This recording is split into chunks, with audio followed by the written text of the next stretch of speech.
လူကဘာကြီးကိုပျက်စီးစေတတ်တဲ့အဓိကအကြောင်းကတော့ဘာတော့ဆိုရင်လူတွေရဲ့ဇယိုက်ဆိုးတွေသာဖြစ်တယ်ပေါ့နော်လူတွေရဲ့ဇယိုက်ဆိုးဟုတ်မို့စဉ်းစားကြည့်ပေါ့ခဏခေတ်မှာလဲမိုးခေါင်နေရေရှားတယ်တတော်တွေပြောင်းကုန်တယ်တောတွေပြောင်းတောင်တွေပြောဘသူတွေကလှုပ်လူတွေလှုပ်တာပဲလေအဲ့လူတွေကဘာလှုပ်တာတော့ဆိုတကယ်တော့လောဘတွေဒေါသတွေမောဟတွေပဲနော်မစင်မကျင်တောတွေခုတ်တယ်ဆိုတာမောဟ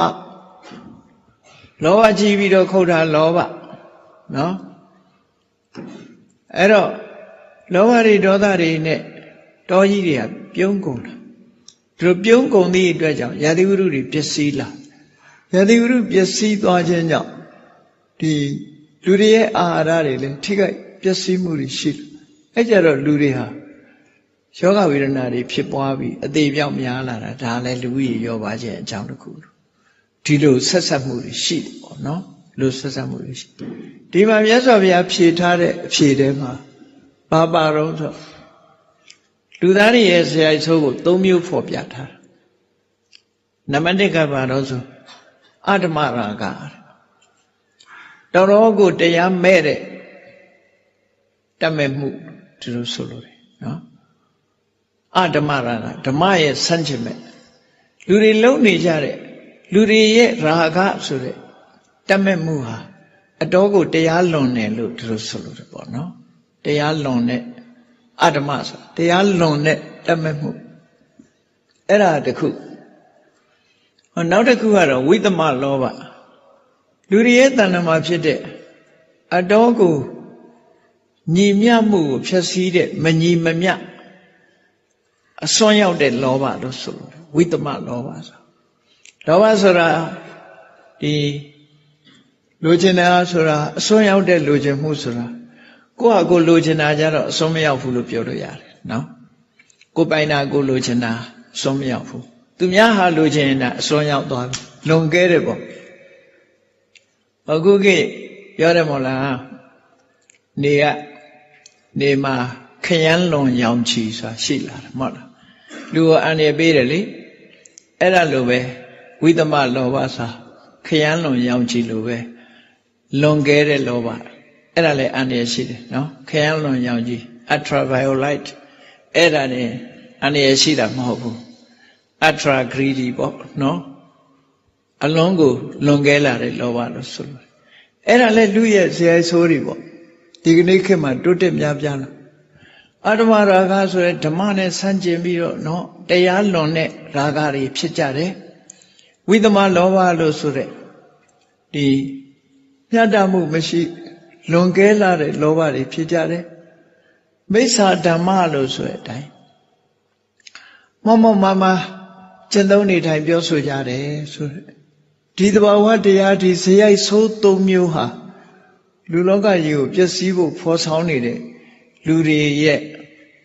အကျင့်ဇယိုက်ဆိုးကြီး၃မျိုးပဲတဲ့အဲ့ဒီဇယိုက်ဆိုးကြီး၃မျိုးကြောင့်ဒီခုလိုလူလောကကြီးပျက်စီးတာလို့ဒါကလူမသိသူမသိတဲ့အကြောင်းတရားတွေကိုမြတ်စွာဘုရားဟောတာအမှန်လူတွေဒါတွေကမသိနိုင်ဘူးလေဒါတွေကြောင့်ဖြစ်တယ်လို့မသိဘူးလူတွေသိတာတော့ကြည့်တယ်ဘဝပြည်တစ်တော်တွေဘာကြောင့်ပြောင်းခုတ်လို့ပြောင်းတယ်ပဲပြောင်းမှာပေါ့မြတ်စွာဘုရားကမဟုတ်ဘူးလောဘကြောင့်ဒီလိုဆိုလို့ရပေါ့နော်လောဘတွေဒေါသတွေမောဟတွေကြောင့်ဖြစ်တာဒီလိုဆိုလို့ရပေါ့အဲ့တော့အတွင်းကြကြအရင်ကြကြပြောရမယ်ဆိုလို့ရှိရင်အတ္တမရာဂတဲ့နော်အတ္တမရာဂတရားလွန်တဲ့တဏှာလောဘတဏှာရာဂဝိသမလောဘအစွန်းရောက်တဲ့လောဘမိစ္ဆာဓမ္မမှားမှားယွင်ယွင်ပြုချစ်မှုအဲ့ဒီ၃မျိုးဟာလူလောကလူတွေကျင့်သုံးနေတဲ့ဒီတရား၃မျိုးဟာလူသားတွေရဲ့ဘဝလူကဘာကြီးကိုဖျက်ဆီးတတ်တဲ့အကြောင်းတရား၃ခုလို့အဲ့တော့ဒီသုတ်တံကအင်္ဂုတ္တရနိကေမှာလာတဲ့သုတ်တံဒီမှာတော့အဲ့ဒါလောက်ပဲဖွင့်တယ်အဲ့ဒီမှာအတ္တမရာဂဆိုတာနော်ကိုယ်နဲ့ပတ်သက်လာတဲ့ပစ္စည်းဥစ္စာကိုတွေ့တာဟာတရားလွန်တယ်လို့ပြောလို့မရဘူး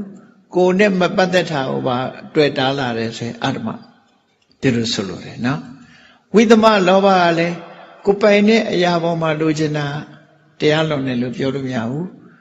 သူများပိုင်တာကိုလိုချင်လာရင်တော့ဝိတ္တမလောဘဒီလိုဆိုတယ်မိစ္ဆာဓမ္မဆိုတာတော့မမရင်းရင်းနေကျင့်သုံးလုပ်ကိုင်တာတွေမောမောမာမာတွေလုပ်တယ်အဲ့တော့ဒီမှာထေရရဲ့ရှင်းပြချက်ကတော့အဲ့လောက်ပဲရှင်းပြသို့တော့စက္ကဝတိသုတ်တံမှာရှင်းပြထားတာလေးတစ်ခုနဲ့ကြည့်မယ်ဆိုရင်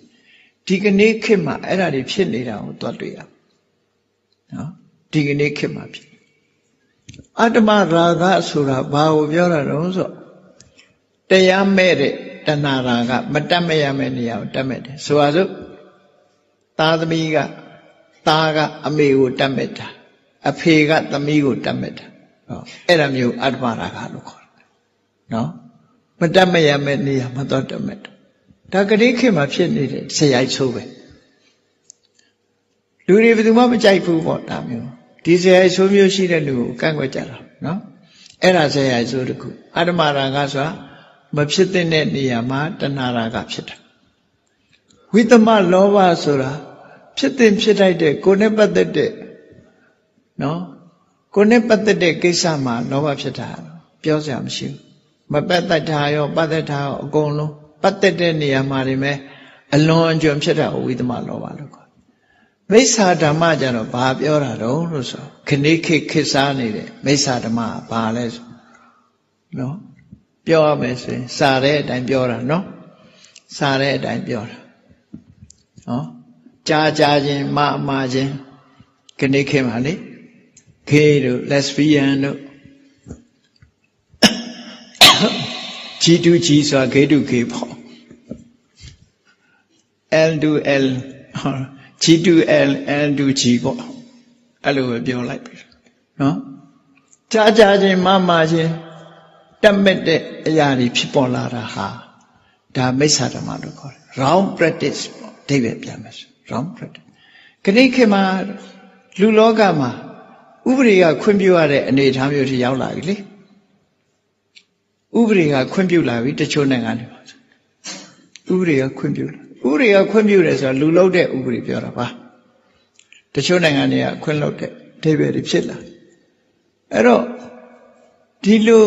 မိစ္ဆာဓမ္မလွယ်မှားတွေဖြစ်ပေါ်လာတဲ့ဟာလည်းပဲဇယိုက်ဆိုးတစ်မျိုးလို့သူတို့ကြားသွားရင်တော့လေစားတဲ့အတိုင်းဟောရတာမတတ်နိုင်ဘူးလေနော်စားထဲမှာလာပြီးတော့ကြည့်မယ်ဆိုရင်စာအုပ်နဲ့တေချာပြပါမယ်နော်အဲ့ဒါမျိုးတွေဆိုလိုတာကနော်အတ္တမရာဂတဲ့သားနဲ့အမိသမီးနဲ့အဖေဆွာမျိုးတို့မောင်နှမချင်းဆွာလေးအတ္တမရာဂဝိသမလောဘစာကိုယ်နဲ့ပတ်သက်တာတောင်မှအလွန်ကဲဖြစ်တာမိစ္ဆာဓမ္မဆိုတာခုနလိုကြားချင်းမချင်းအဲ့ဒီလိုဖြစ်တာကြတော့ wrong practice လို့ခေါ်တယ်အဲ့ဒီတရား၃မျိုးဟာလူလောကဆိုးဖြစ်ပြခြင်းအကြောင်းတရား၃မျိုးဒီလိုဆိုတယ်နော်ဘုရားဟောထားတဲ့အတိုင်းပဲထေရတွေပါဒီလိုဆိုထားတယ်ဒါလည်းဒီကနေ့ခေတ်မှာထွန်းကားပြီးတော့နေတာကနေ့ခေတ်မှာထွန်းကားတာလားလို့ဆိုမဟုတ်ဘူးလူသက်တမ်း1000လုံးကဖြစ်လာအဲ့ဒီဟာဖြစ်ပြီးလူသက်တမ်းဟာကြလာအသက်1000တန်းရောက်တာအသက်1000တန်းမှာဖြစ်ခဲ့ပြီပေါ့ဒီဟာဒီပို့များလာမယ်လို့ဆိုလို့တယ်နောက်ကြရင်ဒီတဲ့ပိုးမြင်ကြရအောင်ပါပေါ့အသက်ရှည်နေလို့ရှင်ပိုးမြင်ကြရအောင်ပါပေါ့နော်ပို့ပြီးတော့ရောက်ဥယျာဉ်တွေများလာအောင်ပါပေါ့နောက်ကြလို့ရှင်ဟုတ်အရေအတွက်တွေများလာအဲ့ဒါလို့ကမ္ဘာလောကကြီးကဖြစ်ပျက်လာပြီဆိုရင်ဘာဖြစ်လဲကမ္ဘာလောကကြီးပျက်စီးတယ်ဆိုတော့ဘလို့ပျက်စီးတာတော့ဒီသုတ်တံမှာမြတ်စွာဘုရားအချက်၃ချက်ကိုပြောထားတယ်ဒီဇယိုက်ဆိုးတွေကိုလူတွေဟာအမိုက်မျိုးတွေကနေဇယိုက်ဆိုးတွေကိုကျင့်သုံးပြီဆိုလို့ရှိရင်တဲ့လူတွေဘာလုပ်လာကြတော့နံပါတ်1ကတိဏ္ဏာနိတတ္ထာနိဆိုတာမန်အားဖြင့်ပြောမယ်ဆိုရင်ဒီတတ္ထဆိုတာလက်နဲ့ပဲတိဏ္ဏဆိုတာထက်တာဓာလို့ပြောမယ်ဆိုရင်တော့ထက်တဲ့ဓာပေါ့ခုခေတ်ကဓာခက်မဟုတ်တော့နော်ဒါတော့ကာတွန်းတော်ရေးတာဓာထုတ်မှုတွေများလာပြီလားဘာလို့အေးတနတ်ဝဲမရလို့တဲ့တနတ်ဝဲရရင်ပြစ်ခတ်မှုတွေဖြစ်မှာပေါ့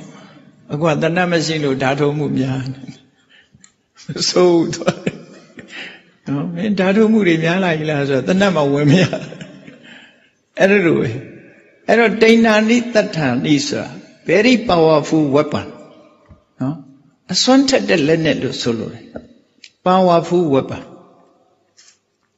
အဲ့ဒီအစွမ်းထက်တဲ့လက်နဲ့တည်နဲ့ဒီအဲ့ဒါတွေကင်ပြီးတော့လူတွေချင်းချင်းတပ်ဖြတ်နေကြတယ်တဲ့ဒါဟုတ်လားမဟုတ်လားကြည့်လေခုခေတ်စာဖတ်လိုက်ရင်လည်းသိနိုင်တယ်နော်အစွမ်းထက်တဲ့လက်နဲ့ကြီးတွေနဲ့အခုကလူတွေဟာဘု து တတ်နေတာတော့လူတွေချင်းတတ်နေကြတာပဲလေအမှန်အပြင်ပြောလို့ဆိုစစ်ဖြစ်နေတယ်ပေါ့ဒီလိုပဲပြောစစ်ဖြစ်နေတယ်ပဲပြောတကယ်တော့ဒီတိုင်းဆိုရင်မြတ်စွာဘုရားကဘယ်လိုပြောတော့ဆိုအခုပြောခဲ့တဲ့ဇေယျဆိုးတွေရှိတဲ့လူတွေဟာတဲ့တိဏ္ဏာနိတဋ္ဌာနိခေတဝါအစွမ်းထက်တဲ့လက်နဲ့တွေကင်ဆွဲပြီးတော့အညမဉ္ဇဉ်ဇီဝိတဝရောပင်တိတယောက်နဲ့တယောက်တပ်ဖြတ်ကြတယ်ဟုတ်လားဒီကနေ့လုံနေတာဒီတိုင်းပဲလေpowerful weapon အလုံးကိုစွမ်းထက်တာတိုက်တလုံးကတော့ဝုန်းဆိုပြိုသွားမဲ့တာမှတ်ပြီးတော့ခဏလေးပဲနော်လေချောင်းကတိုက်တာပဲဖြစ်ဟွာဖြစ်ခဏလေးအတွင်းပျောက်သွားနိုင်တယ်မြို့တစ်မြို့ဟာဒီတဲ့စွမ်းထက်တာတွေမသုံးသေးလို့တော်သေးတယ်ပေါ့အဲ့ဒါကြတော့ဟို9ရက်စစ်ပွဲဆိုစနစ်တန်းရောက်ပြီဆိုတော့ခုလဲစနစ်တန်းမယ်10ခု10ရာနဲ့တွက်မယ်ဆို10ပဲထားနော်ရာမဟုတ်တော့ခဏရဲ့ဘုံနေနဲ့တွက်မယ်ဆိုရင်ခု10ရာထောင်သိန်းတောင်းဒီလိုသွားတာတောင်းသိန်းတန်းနော်အဲ့ဒါဆိုရင်စနစ်တန်းလို့ပြောလို့ရနေပြီကွာအဲ့ဒီမှာ10ကဏ္ဍနဲ့မှရှိနေပြီလေလူတက်တန်းအဲ့တော့လူတွေရဲ့စစ်ပွဲကြီးတွေဟာနောက်ဆုံးစစ်ပွဲရတော့ကြာကြာကြီးမတက်ရပါဘူးတဲ့တစ်ပတ်ပါတစ်ပတ်အတွင်းမှာပဲအလုံးဟာသိကြွေသွားမှာအဲ့ဒီပဲကြံတဲ့ပုဂ္ဂိုလ်တွေကတံဝေကကြီးစွာရပြီးတော့မေတ္တာတွေတူနဲ့တူမေတ္တာထားကရုဏာထားပြီးလူလောကကြီးကိုပြန်လည်ပြီးတော့ဟိုသူတို့ဟာအကျဉ်းတရားတွေနဲ့ပြန်ပြီးတော့ချစ်ကြည်မှုတွေနဲ့လူလောကကြီးကိုပြန်ပြီးတော့ဟိုဆောင်းလျှောက်ကြတော့မှာကြံတဲ့လူတွေကဆောင်းလျှောက်တယ်အများစုကတော့သေသွားပြီပေါ့အဲ့တော့လူလောကလူတွေပျက်စီးနေတာတိဏ္ဏာနိတဋ္ဌာနိခေတဝါအညမဉ္ဇဉ်ဇီဝိတဝရောပင်တိတဲ့မြတ်စွာဘုရားတကယ်ကိုအစွမ်းထက်တဲ့လက်နဲ့ကြီးတွေကင်ပြီးတော့တယောက်နဲ့တယောက်တတ်ကြတယ်တဲ့တေနဘဟုမနုဿာကာလကရွန်တိဒါကြောင့်လူတွေအများကြီးသေကုန်တယ်ခဏိလည်းနေဘူးပဲသေနေတာလေနေ့စဉ်နဲ့အများသေတာအများကြီးသေနေတာအဲ့ဒါလူလောကလူဦးရေတွေရောပါသွားခြင်းအကြောင်းပဲတဲ့ဒါတစ်ခုနော်ဒီဇေယျဆိုးတွေရှိနေရင်အခုဒီနံပါတ်1လက်နဲ့ဆိုးကြီးလက်နဲ့ကတ်ဆိုးကြီးဆိုတာကတ်ဆိုတာခဏိခေတ်ကနားလည်ရတာတော့ MPT တို့ဘာတို့တယ်လီနောတို့လောက်သိမှာအဲ့ဒါပြောတာမဟုတ်ဘူးနော်ကတ်ဆိုတာကပ္ပဆိုတဲ့စကားလုံးကလာတာကပ္ပဆိုတာဘုရားပြည်မှာကတ်3ပါးဆိုတာလူတွေကလည်းအဲ့ဒီကတ်3ခုမှတ်ကပ္ပဆိုတာအချိန်ပိုင်းကိုပြောတာ disaster chaos ဒီပြဿနာကြီးကြုံပြီးတော့ဒုက္ခတွေရောက်နေတဲ့အချိန်မှာဥပမာဒုတိယကမ္ဘာစစ်ဖြစ်နေဆိုဒုတိယကမ္ဘာစစ်ကြီးဖြစ်နေတော့အချိန်ပိုင်းကြီးကိုဒါကပ္ပလို့ခေါ်တယ်ကပ္ပဆိုတာဖြစ်ပေါ်နေတဲ့အချိန်ပိုင်းကြီးတစ်ခုဆိုလိုတယ်ပေါ့အခုလည်းစစ်ဖြစ်နေတာစစ်ဖြစ်တဲ့နိုင်ငံတွေမှာဒါကတ်ဒါကိုကတ်လို့ခေါ်တာနော်အဲ့တော့ကပ္ပဆိုတဲ့စကားလုံးကနေလာတာကတ်ဆိုတာအချိန်ပိုင်းလို့ပြောတယ်ရောဂန္တရကယောဂါတွေဖြစ်နေတာအခုဆိုဇီကာဆိုတာပေါ်နေညာအဲ့ဒါလည်းကတ်လို့ပြောမှာဖြစ်ပေါ်နေတဲ့အပိုင်းခြားတစ်ခုသူဆိုလို့တယ်ပေါ့အဲ့တော့နံပါတ်1ကတော့စစ်ပွဲကြီးတွေဖြစ်ပြီးတော့လူတွေဟာသေကြေမှုများသွားလို့လူလောကကြီးဟာမြို့တွေလည်းပြက်ရွာတွေလည်းပြက်အကုန်လုံးပြက်ပြီးလူကြီးရောပါကုန်တာဒါနံပါတ်1တစ်ခုနောက်နံပါတ်2ဖြစ်နိုင်တာလူလောကကြီးပျက်စီးဖို့နံပါတ်2ဖြစ်နိုင်တာကျတော့ဘာလို့ဆိုရင်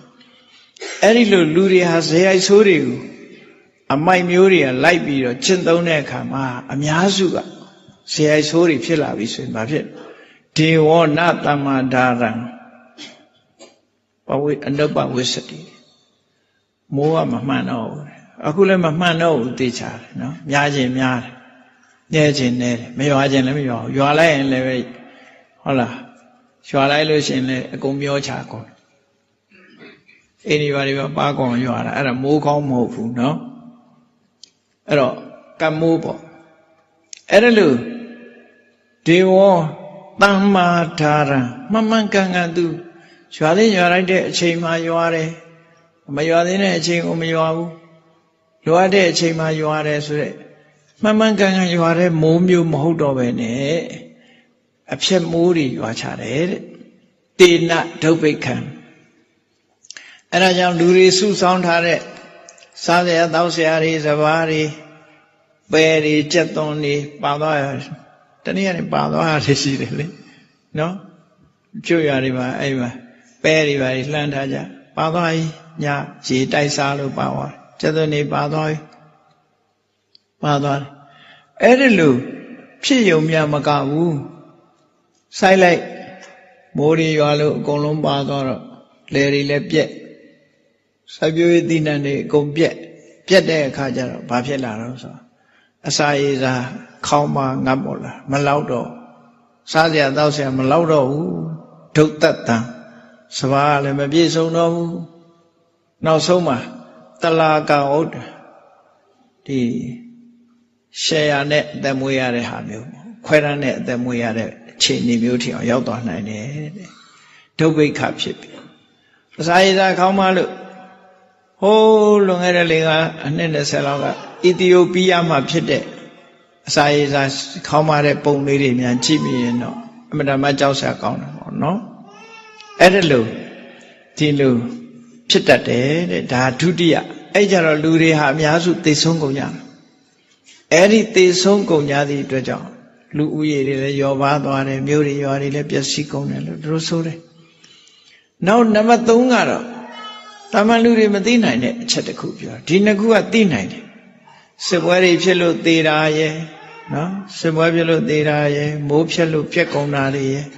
ဒါတွေကတာမန်အဖြစ်တော့သိနိုင်တယ်နောက်နံပါတ်3ကျတော့လူလောကကြီးပျက်စီးတာဘာကြောင့်လဲဆိုလို့ရှိရင်